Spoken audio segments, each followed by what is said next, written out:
Performing Arts at the University of Mississippi in Oxford.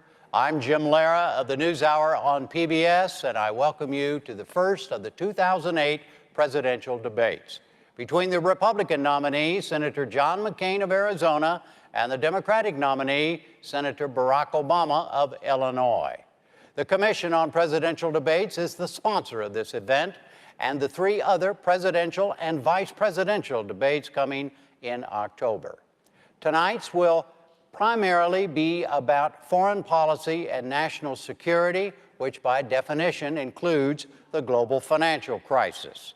It will be divided roughly into 9-minute segments. Direct exchanges between the candidates and moderator follow-ups are permitted after each candidate has 2 minutes to answer the lead question in an order determined by a coin toss. The specific subjects and questions were chosen by me. They have not been shared or cleared with anyone. The audience here in the hall has promised to remain silent.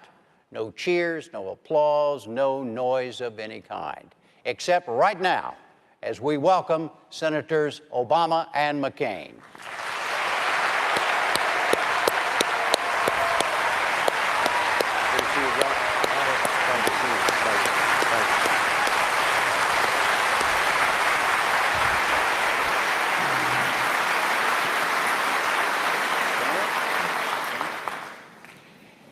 Let me begin with something General Eisenhower said in his 1952 presidential campaign. Quote, "We must achieve both security and solvency. In fact, the foundation of military strength is economic strength," end quote. With that in mind, the first lead question. Gentlemen, at this very moment tonight, where do you stand on the financial recovery plan? First response to you, Senator Obama. You have 2 minutes. Well, thank you very much, Jim, and thanks to the Commission and the University of Mississippi Ole Miss for hosting us tonight. I can't think of a more important time for us to talk about the future of the country. We are at a defining moment in our history. Our nation is involved in 2 wars, and we are going through the worst financial crisis since the Great Depression. And although we've heard a lot about Wall Street, those of you on Main Street, I think, have been struggling for a while, and you recognize that this could have an impact on all sectors of the economy. And you're wondering, how's it going to affect me? How's it going to affect my job? How's it going to affect my house? How's it going to affect my retirement savings or my ability to send my children to college? So we have to move swiftly, and we have to move wisely. And I've put forward a series of proposals that make sure that we protect taxpayers as we engage in this important rescue effort.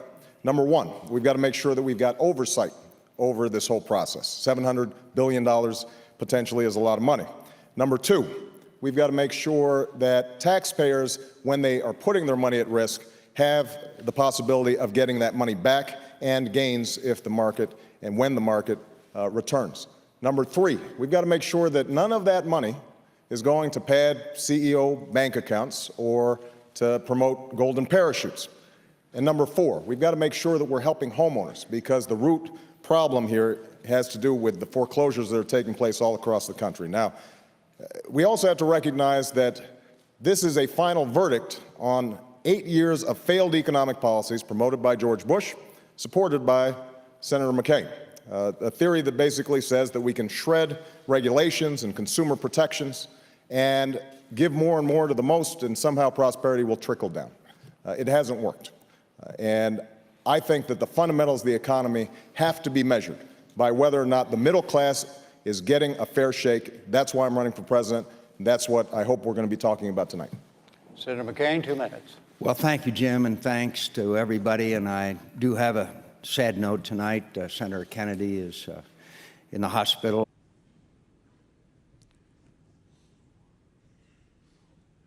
Good evening from Belmont University in Nashville, Tennessee. I'm Tom Brokaw of NBC News, and welcome to this second presidential debate sponsored by the Commission on Presidential Debates. Tonight's debate is the only one with a town hall format. The Gallup organization chose 80 uncommitted voters from the Nashville area to be here with us tonight, And earlier today, each of them gave me a copy of their question for the candidates. From all of these questions and from tens of thousands submitted online, I have selected a long list of excellent questions on domestic and foreign policy. Neither the commission nor the candidates have seen the questions, and although we won't be able to get to all of them tonight, we should have a wide-ranging discussion 1 month before the election. Each candidate will have 2 minutes to respond to a common question, and there will be a 1-minute follow-up. The audience here in the hall has agreed to be polite and attentive, no cheering or outburst. Those of you at home, of course, are not so constrained. The only exception in the hall is right now, as it is my privilege to introduce the candidates, Senator Barack Obama of Illinois and Senator John McCain of Arizona. Gentlemen.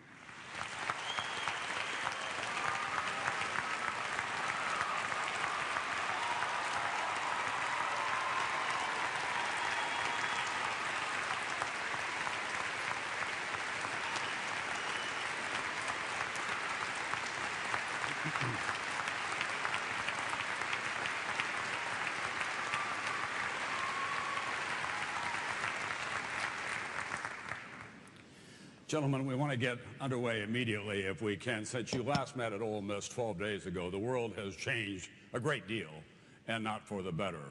We still don't know where the bottom is at this time. As you might expect, many of the questions that we have from here in the hall tonight and from online have to do with the American economy and, in fact, with global economic conditions. I understand that you flipped a coin, and Senator Obama, you'll begin tonight. And we're going to have our first question from over here in Section A from Alan Schaefer. Alan? With the economy on the downturn and retired and older citizens and workers losing their incomes, what's the fastest, most positive solution to bail these people out of the economic ruin? Well, Alan, thank you very much for the question. I want to first, obviously, thank Belmont University. Tom, thank you. And to all of you who are participating tonight and those of you sent email questions in. I think everybody knows now we are in the worst financial crisis since the Great Depression. And a lot of you, I think, are worried about your jobs, your pensions, your retirement accounts, your ability to send your child or your grandchild to college. And I believe this is a final verdict on the failed economic policies of the last 8 years, strongly promoted by President Bush and supported by Senator McCain, that essentially said that we should strip away regulations, consumer protections, let the market run wild, and prosperity would rain down on all of us. It hasn't worked out that way. And so now we've got to take some decisive action. Now, step one was a rescue package that was passed last week. We've got to make sure that works properly. And that means strong oversight, making sure that investors, taxpayers are getting their money back and treated as investors. It means that we are cracking down on CEOs and making sure that they're not getting bonuses or golden parachutes as a consequence of this package. And in fact, we just found out that AIG, a company that got a bailout, just a week after they got help, went on a $400,000 junket. And I tell you what, the Treasury should demand that money back, and those executives should be fired. But that's only step one. The middle class need a rescue package, and that means tax cuts for the middle class. It means help for homeowners so that they can stay in their homes. It means that we are helping state and local governments set up road projects and bridge projects that keep people in their jobs. And then long term, we've got to fix our healthcare system. We've got to fix our energy system that is putting such an enormous burden on families. You need somebody working for you, and you've got to have somebody in Washington who's thinking about the middle class and not just those who can afford to hire lobbyists. Senator McCain? Well, thank you, Tom. Thank you, Belmont University. And Senator Obama, it's good to be with you at a town hall meeting. And Alan, thank you for your question. You go to the heart of America's worries tonight. Americans are angry. They're upset. 2008, sponsored by the Commission on Presidential Debates. I'm Bob Schieffer of CBS News. The rules tonight are simple. The subject is domestic policy. I will divide the next hour and a half into 9-minute segments. I will ask a question at the beginning of each segment. Each candidate will then have 2 minutes to respond, and then we'll have a discussion. I'll encourage them to ask follow-up questions of each other. If they do not, I will. The audience behind me has promised to be quiet, except at this moment when we welcome Barack Obama and John McCain.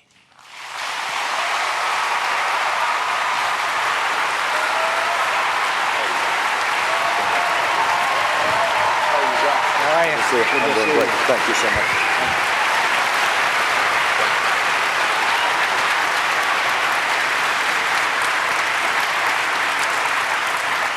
Gentlemen, welcome. By now, we've heard all the talking points, so let's try to tell the people tonight some things that they haven't heard. Let's get to it.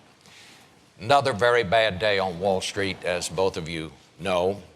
Both of you proposed new plans this week to address the economic crisis. Senator McCain, you proposed a $52 billion plan that includes new tax cuts on capital gains, tax breaks for seniors, write-offs for stock losses, among other things. Senator Obama, you proposed $60 billion in tax cuts for middle-income and lower-income people, more tax breaks to create jobs, new spending for public works projects to create jobs. I will ask both of you, why is your plan better than his? Senator McCain, you go first. Well, let me say, Bob, thank you, and thanks to Hofstra. And by the way, our beloved Nancy Reagan is in the hospital tonight. Our thoughts and prayers are going with you. It's good to see you again, Senator Obama. Americans are hurting right now, and they're angry. They're hurting and they're angry. They're innocent victims of greed and excess on Wall Street, and as well as Washington, D.C. And they're angry, and they have every reason to be angry. And they want this country to go in a new direction. And there are elements of my proposal that you just outlined, which I won't repeat. But we also have to have a short-term fix, in my view, and long-term fixes. Let me just talk to you about one of the short-term fixes. The catalyst for this housing crisis was the Fannie and Freddie Mae that caused the subprime lending situation that now caused the housing market in America to collapse. I am convinced that until we reverse this continued decline in home ownership and put a floor under it, and so that people have not only the hope and belief they can stay in their homes and realize the American dream, but that value will come up. Now, we have allocated $750 billion. Let's take 300 of that billion and go in and buy those home loan mortgages and negotiate with those people in their homes, some 11 million homes or more, so that they can afford to pay the mortgage, stay in their home. Now, I know the criticism of this. Well, what about the citizen that stayed in their homes, that paid their mortgage payments? It doesn't help that person in their home if the next door neighbor's house is abandoned. And so we've got to reverse this. We ought to put the homeowners first, and I am disappointed that Secretary Paulson and others have not made that their first priority. All right, Senator Obama. Well, first of all, I want to thank Hofstra University and the people of New York for hosting us tonight, and it's wonderful to join Senator McCain again, and thank you, Bob. I think PBS NewsHour, and I welcome you to the first of the 2012 presidential debates between President Barack Obama, the Democratic nominee, and former Massachusetts Governor Mitt Romney, the Republican nominee. This debate and the next three, two presidential, one vice presidential, are sponsored by the Commission on Presidential Debates. Tonight's 90 minutes will be about domestic issues and will follow a format designed by the Commission. There will be 6 roughly 15-minute segments with 2-minute answers for the first question, then open discussion for the remainder of each segment. Thousands of people offered suggestions on segment subjects or questions via the internet and other means, but I made the final selections, and for the record, they were not submitted for approval to the Commission or the candidates. The segments, as I announced in advance, will be 3 on the economy and 1 each on health care, the role of government, and governing, with an emphasis throughout on differences, specifics, and choices. Both candidates will also have 2-minute closing statements. The audience here in the hall has promised to remain silent. No cheers, applause, boos, hisses, among other noisy, distracting things, so we may all concentrate on what the candidates have to say. There is a noise exception right now, though, as we welcome President Obama and Governor Romney.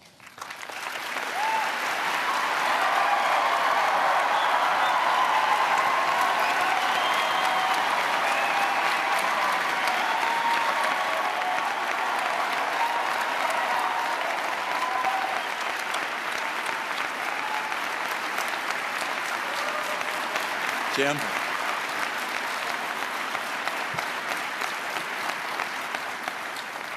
Gentlemen, welcome to you both.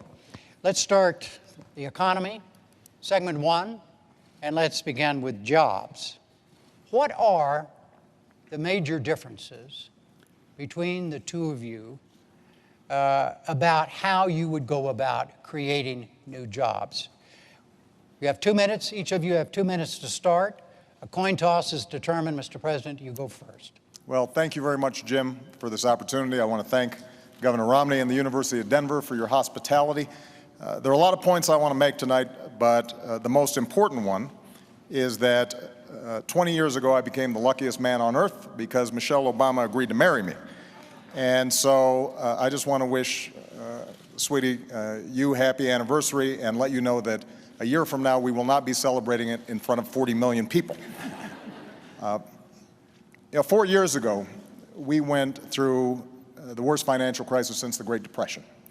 Millions of jobs were lost. The auto industry was on the brink of collapse.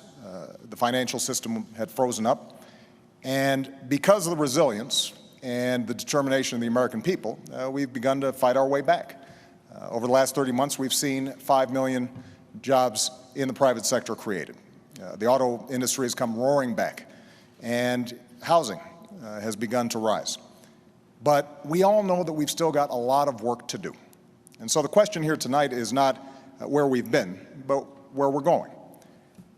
Governor Romney has a perspective that says if we cut taxes, skewed towards the wealthy, and roll back regulations, that we'll be better off. I've got a different view. I think we've got to invest in education and training. I think it's important for us to develop new sources of energy here in America, that we change our tax code to make sure that we're helping small businesses and companies that are investing here in the United States, that we take some of the money that we're saving as we wind down 2 wars to rebuild America, and that we reduce our deficit in a balanced way that allows us to make these critical investments. Now, it ultimately is going to be up to the voters, to you, which path we should take. Are we going to double down on the top-down economic policies that help to get us into this mess, or do we embrace a new economic patriotism that says America does best when the middle class does best? And I'm looking forward to having that debate. Governor Romney, 2 minutes. Thank you, Jim.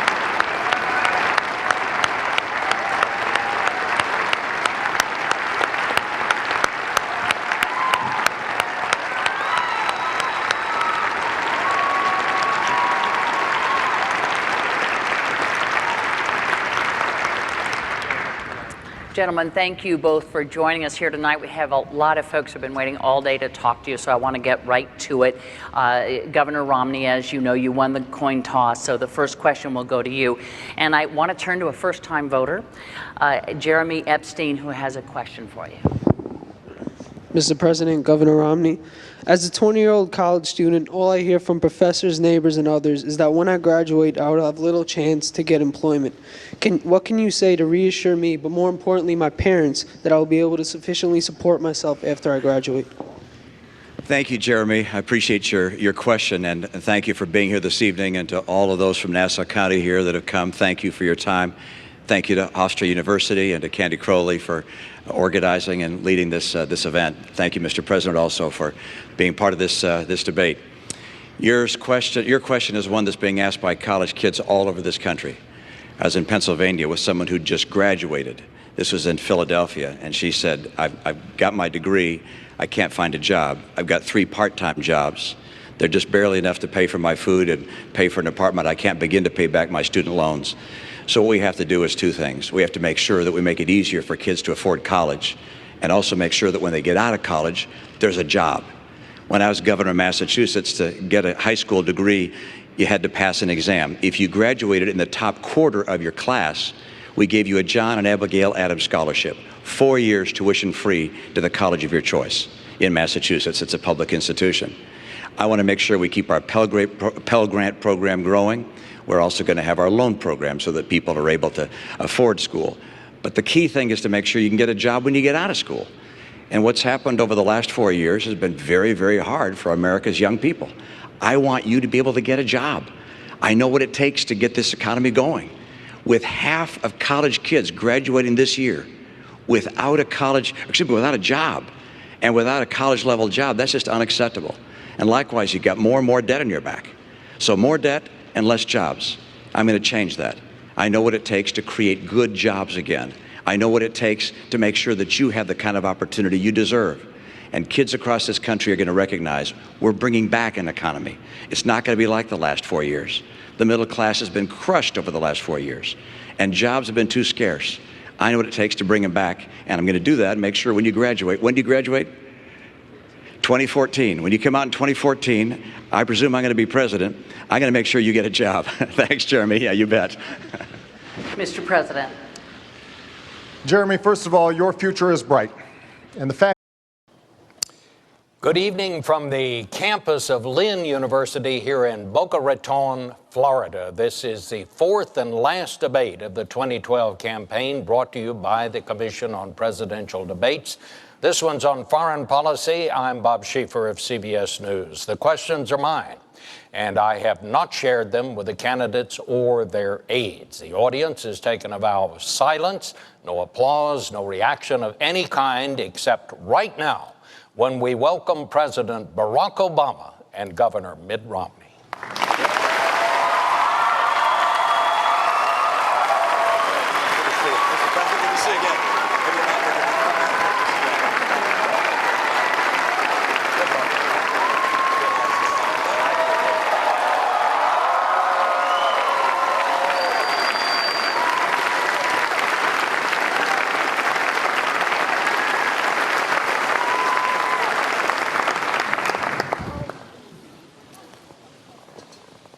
Gentlemen, your campaigns have agreed to certain rules, and they are simple. They've asked me to divide the evening into segments. I'll pose a question at the beginning of each segment. You will each have 2 minutes to respond, and then we will have a general discussion until we move to the next segment. Tonight's debate, as both of you know, comes on the 50th anniversary of the night that President Kennedy told the world that the Soviet Union had installed nuclear missiles in Cuba, perhaps the closest we've ever come to nuclear war. And it is a sobering reminder that every president faces at some point an unexpected threat to our national security from abroad. So let's begin. The first segment is the challenge of a changing Middle East and the new face of terrorism. I'm going to put this into 2 segments, so you'll have 2 topic questions within this one segment on that subject. The first question, and it concerns Libya. The controversy over what happened there continues. 4 Americans are dead, including an American ambassador. Questions remain. What happened? What caused it? Was it spontaneous? Was it an intelligence failure? Was it a policy failure? Was there an attempt to mislead people about what really happened? Governor Romney, you said this was an example of an American policy in the Middle East that is unraveling before our very eyes. I'd like to hear each of you give your thoughts on that. Governor Romney, you won the toss. You go first. Thank you, Bob, and thank you for agreeing to moderate this debate this evening. Thank you to Lynn University for welcoming us here. And Mr. President, it's good to be with you again. We were together at a humorous event a little earlier, and it's nice to maybe be funny this time, not on purpose. We'll see what happens.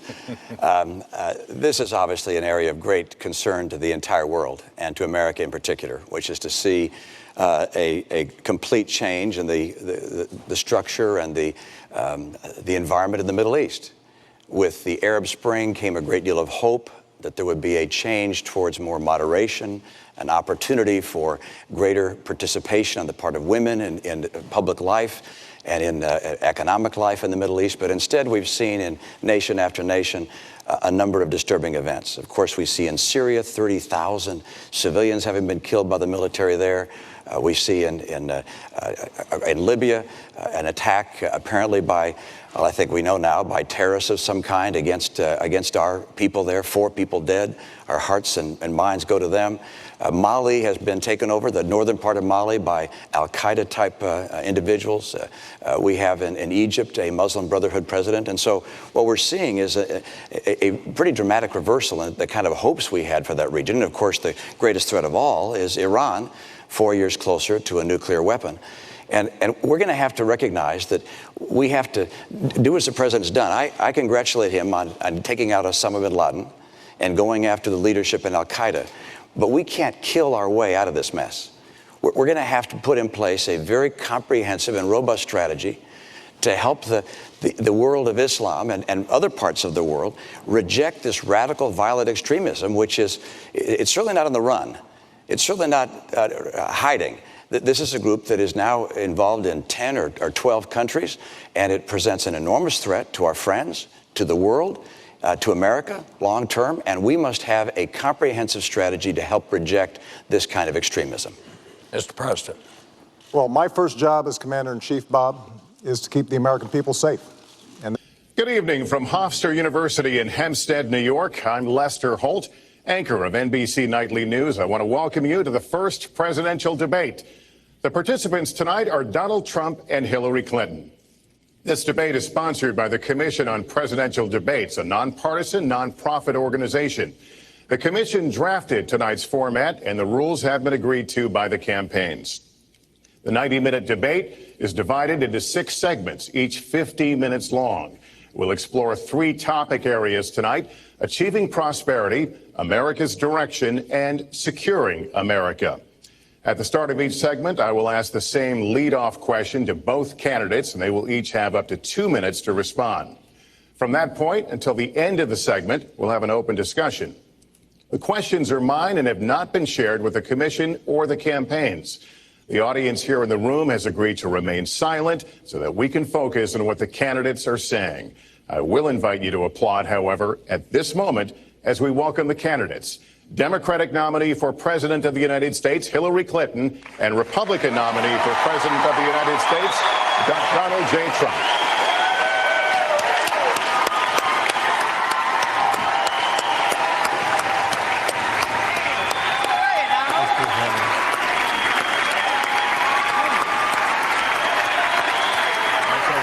Good luck to you. Mr. Trump, good luck to you.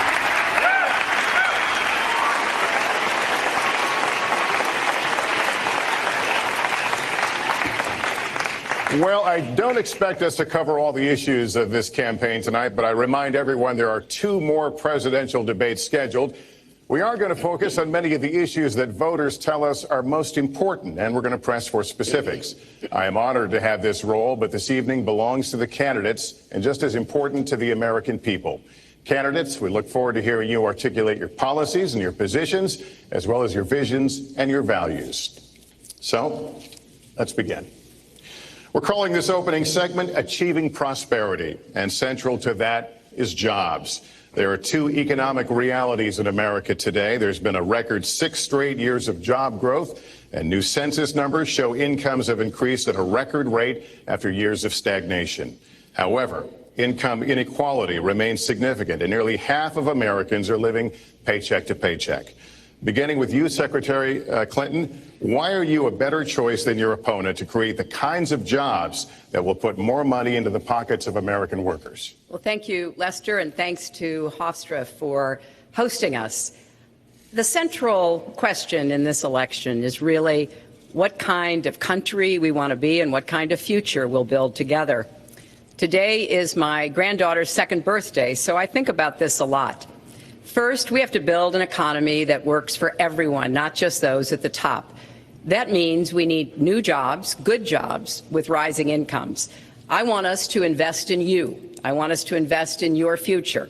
That means jobs in infrastructure, in advanced manufacturing, in innovation and technology, clean renewable energy, and small business, because most of the new jobs will come from small business. We also have to make the economy fairer. That starts with raising the national minimum wage and also guarantee, finally, equal pay for women's work. I also want to see more companies do profit sharing. If you help create the profits, you should be able to share in them, not just the executives at the top. And I want us to do more to support people who are struggling to balance family and work. I've heard from so many of you about the difficult choices you face and the stresses that you're under. So let's have paid family leave, earned sick days. Let's be sure we have affordable child care and debt-free college. How are we going to do it? We're going to do it by having the wealthy pay their fair share and close the corporate loopholes. Finally, we tonight are on the stage together, Donald Trump and I. Donald, it's good to be with you. Good to be with you. We're going to have a debate where we are talking about the important issues facing our country. You have to judge us. Who can shoulder the immense, awesome responsibilities of the presidency? Who can put into action the plans that will make your life better? I hope that I will be able to earn your vote on November 8th. Secretary Clinton, thank you. Mr. Trump, the same question to you. It's about putting...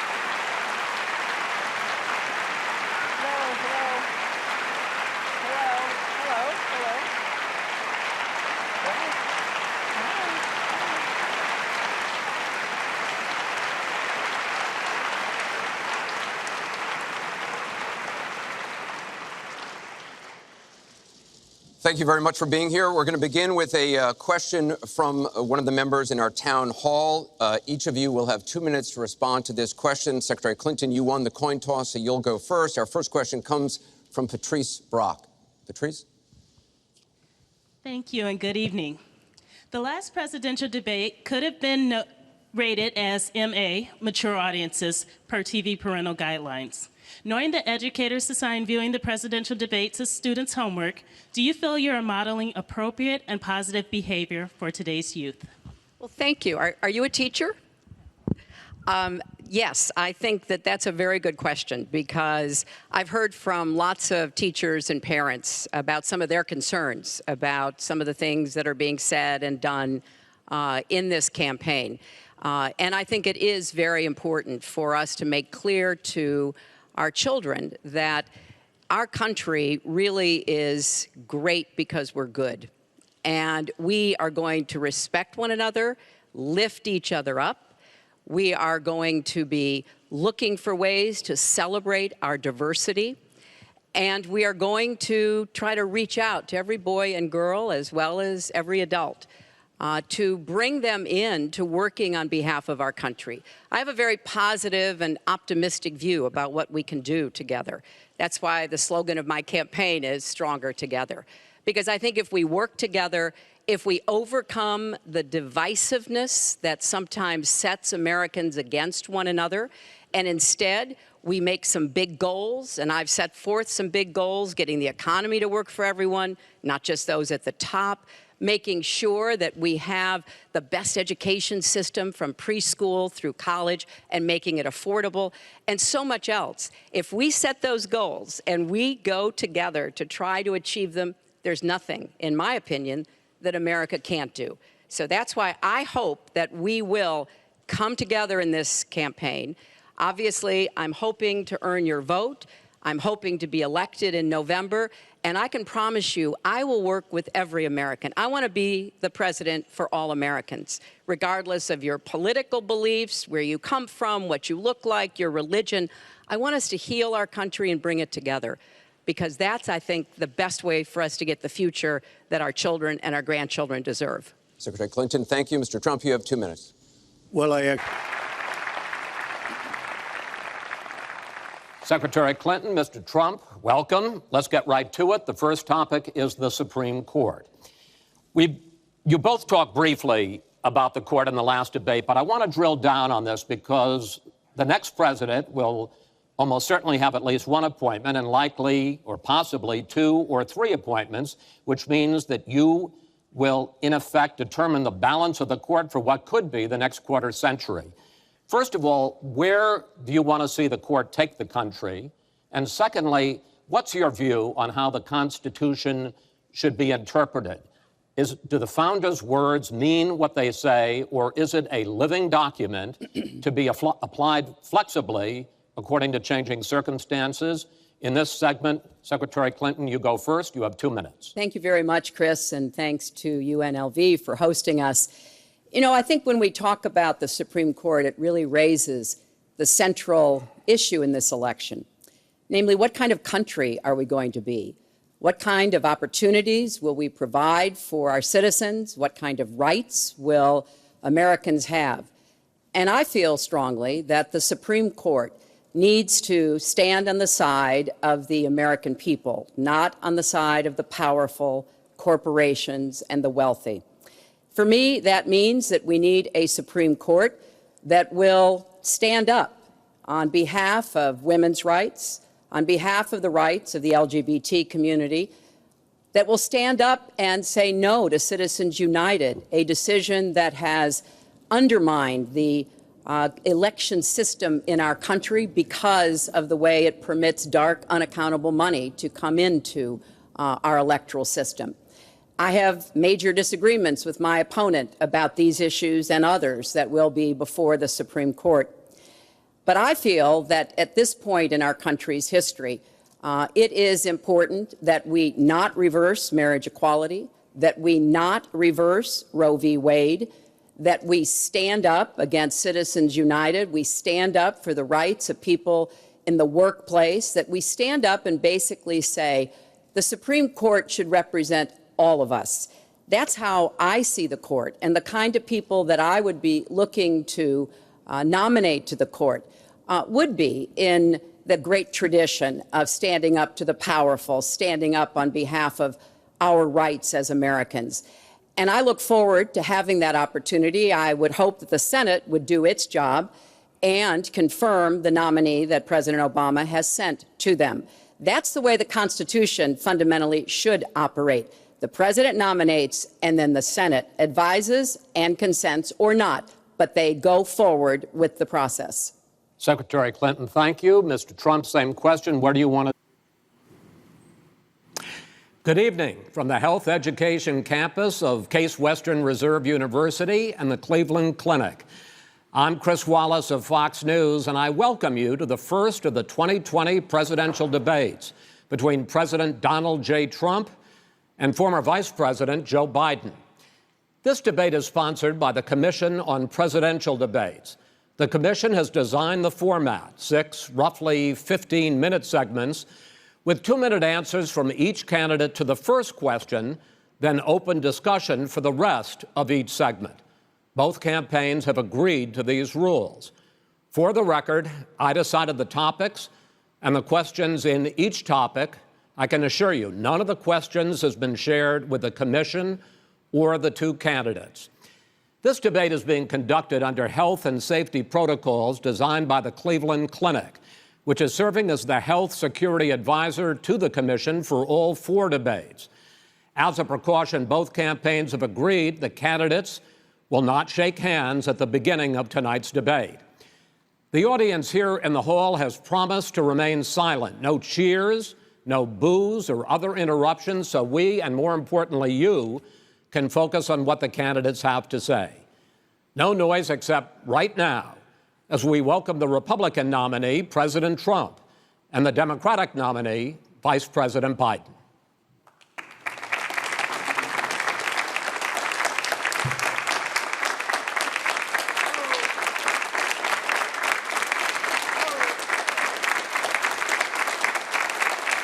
How you doing, man? How are you? I'm well.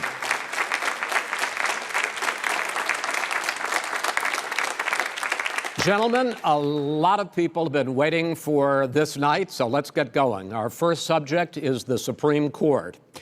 President Trump, you nominated Amy Coney Barrett over the weekend to succeed the late Ruth Bader Ginsburg on the court. You say the Constitution is clear about your obligation and the Senate's to consider a nominee to the court. Vice President Biden, you say that this is an effort by the president and Republicans to jam through an appointment and what you call an abuse of power. My first question to both of you tonight, why are you right in the argument you make and your opponent wrong? And where do you think a Justice Barrett would take the court? President Trump, in this first segment, you go first, 2 minutes. Thank you very much, Chris. I will tell you very simply, we won the election. Elections have consequences. We have the Senate, we have the White House, and we have a phenomenal nominee, respected by all, top academic, good in every way, In fact, some of her biggest endorsers are very liberal people from Notre Dame and other places. So I think she's going to be fantastic. We have plenty of time, even if we did it after the election itself. I have a lot of time after the election, as you know. So I think that she will be outstanding. She's going to be as good as anybody that has served on that court. We really feel that. We have a professor at Notre Dame, highly respected by all, said she's the single greatest student he's ever had. He's been a professor for a long time at a great school. And we won the election, and therefore we have the right to choose her. And very few people knowingly would say otherwise. And by the way, the Democrats, they wouldn't even think about not doing it. If they had, the only difference is they'd try and do it faster. There's no way they would give it up. They had Merrick Garland, but the problem is they didn't have the election, so they were stopped. And probably that would happen in reverse also. Definitely would happen in reverse. So we won the election, and we have the right to do it, Chris. President Trump, thank you. Same question to you, Vice President Biden. You have 2 minutes. Well, first of all, thank you, Mr. President. Thank you, Joe. So, as you know, 2.2 million people modeled out were expected to die. We closed up the greatest economy in the world in order to fight this horrible disease that came from China. It's a worldwide pandemic. It's all over the world. You see the spikes in Europe and many other places right now. If you notice, the mortality rate is down 85%.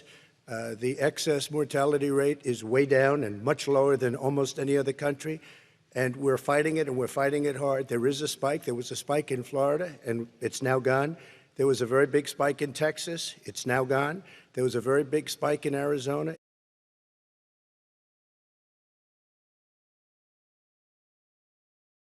And there are some spikes and surges in other places. They will soon be gone. We have a vaccine that's coming. It's ready.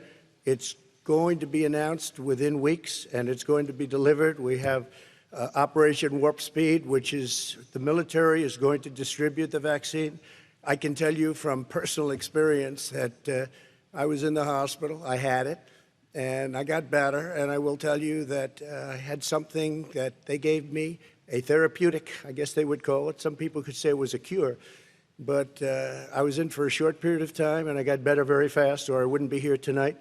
And now they say I'm immune. Whether it's 4 months or a lifetime, nobody's been able to say that, but I'm immune. More and more people are getting better. We have a problem that's a worldwide problem. This is a worldwide problem.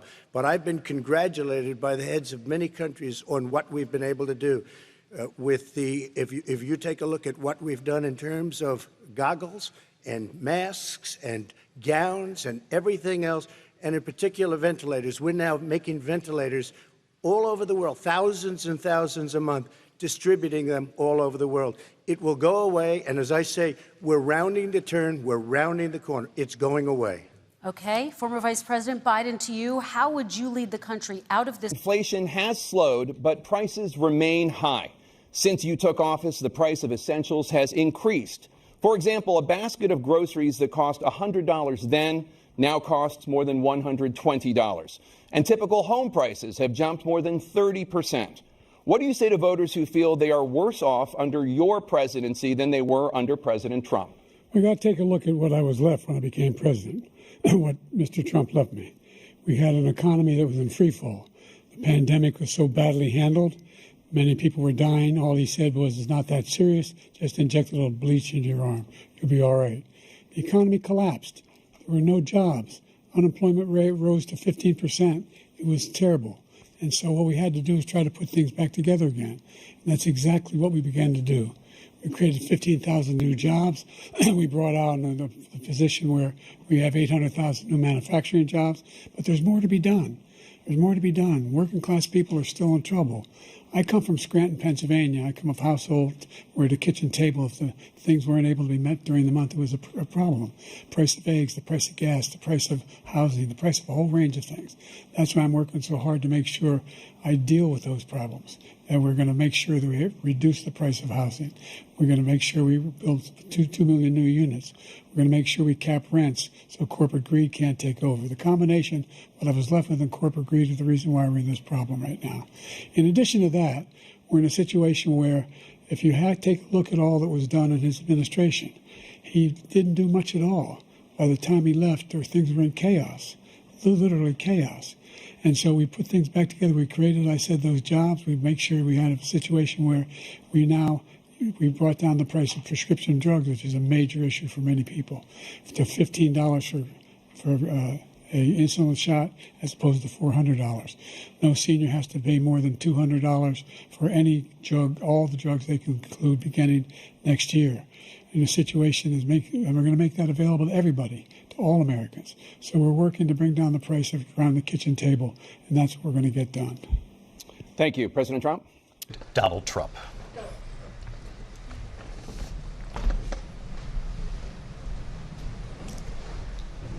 Kamala Harris. Let's have a good debate. Nice to see you. Have fun. Thank you. Welcome to you both. It's wonderful to have you. It's an honor to have you both here tonight. Good evening. We are looking forward to a spirited and thoughtful debate.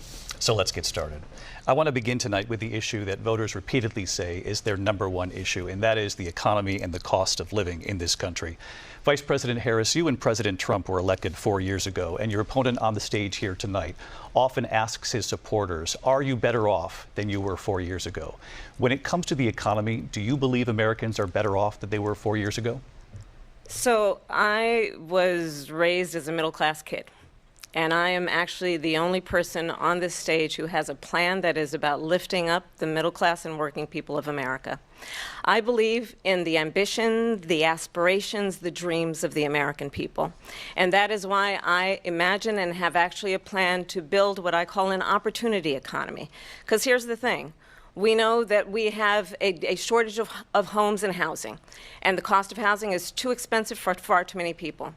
We know that young families need support to raise their children, and I intend on extending a tax cut for those families of $6,000, which is the largest child tax credit that we have given in a long time, so that those young families can afford to buy a crib, buy a car seat, buy clothes for their children. My passion, one of them, is small businesses. My mother raised my sister and me, but there was a woman who helped raise us. We call her our second mother. She was a small business owner. I love our small businesses. My plan is to give a $50,000 tax deduction to start up small businesses, knowing they are part of the backbone of America's economy.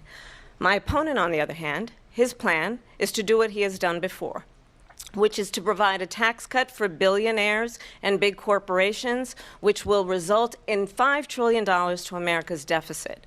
My opponent has a plan that I call the Trump's sales tax, which would be a 20% tax on everyday goods that you rely on to get through the month. Economists have said that Trump sales tax would actually result for middle-class families in about $4,000 more a year, because of his policies and his ideas about what should be the backs of middle-class people paying for tax cuts for billionaires. President Trump, I'll give you 2 minutes.